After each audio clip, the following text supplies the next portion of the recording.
So her brothers and sisters, who were like 7 and 8, they said, okay, go on, how dare you?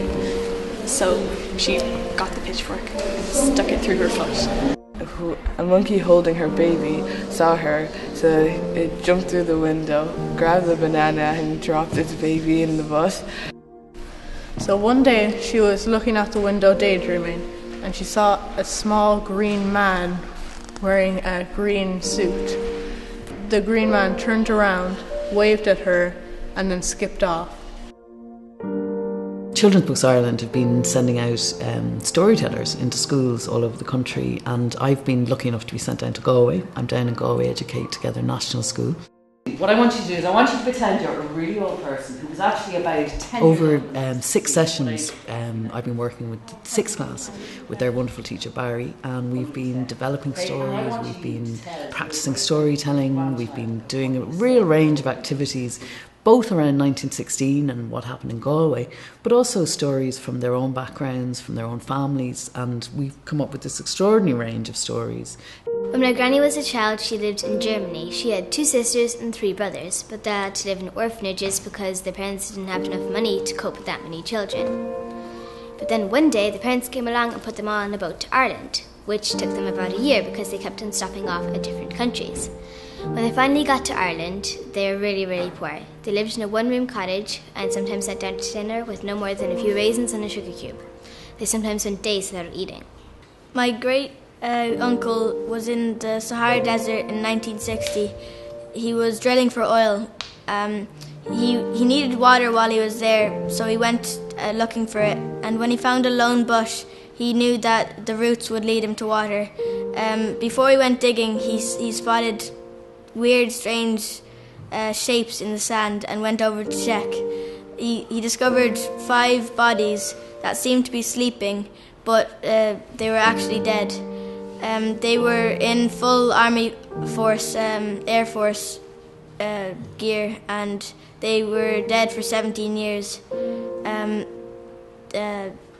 One of them had a diary in its pocket, and it read that they were looking for water for 5 days, and they walked 85 miles trying to look for water.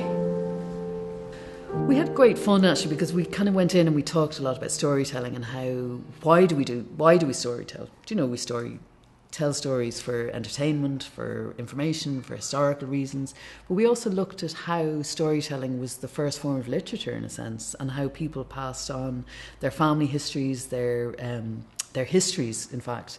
We both realised fairly quickly that we were going to try and take as much from the children's experience and their own personal background as possible.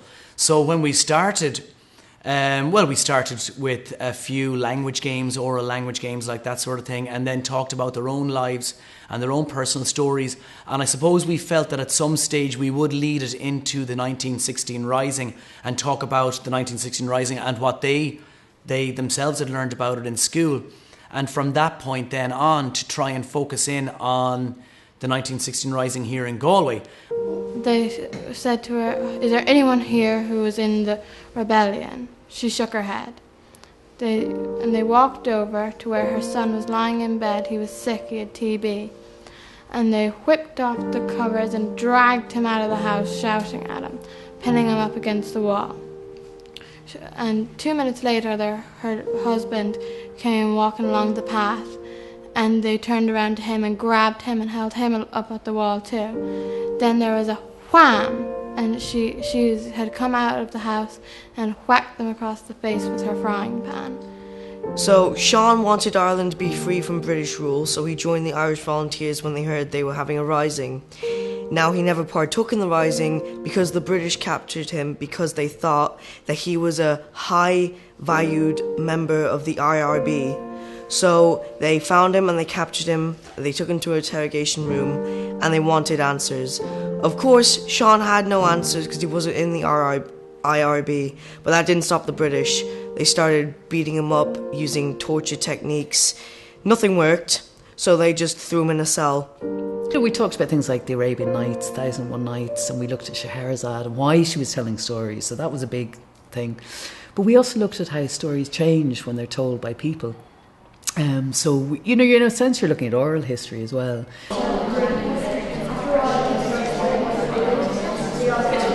After my dad was coming home from school, he found this stone, like this smooth, like really smooth stone, and he ran over and researched what the stone was.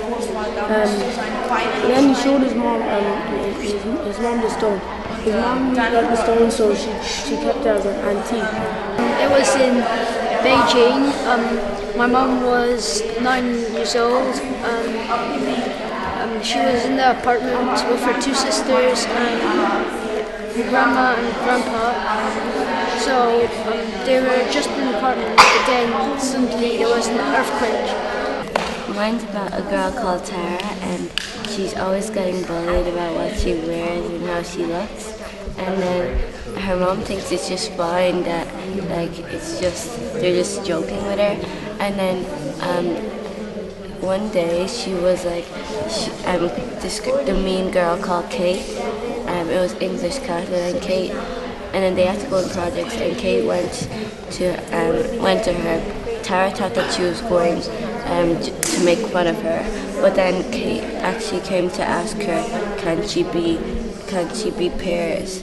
When they were going out with their boat, they went wrong at the wrong time, and they went out, and the tide went out when they were out there, so they got stuck. And it was hunting time for crocodiles, so crocodiles came across the boat and they were banging against it, checking it out. My dad had to stay up all night shooting in the water, trying to scare the crocodiles away.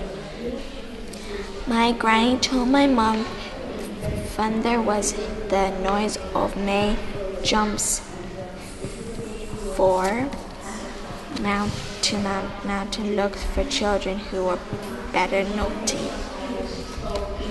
So be good or May will come and get you.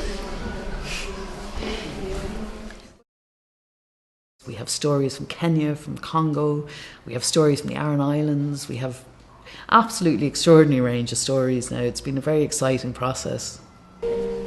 Представляю себе поле, потому что я очень устала, и я кушаю это мясо. Я был тоже голодный. Im Zweiten Weltkrieg lebte mein Großgroßvater, seine Schwester, seine Mutter und sein Großvater in was ist jetzt Polen und weiter in Deutschland.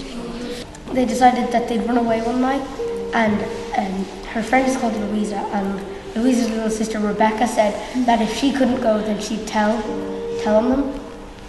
So my story starts off with my great times 4 uncle, who was a Victorian, and he wanted a tiger skin rug. So he went on safari to find the tiger, and when he did, he tried to kill it, except that his plan backfired and the tiger ended up killing him.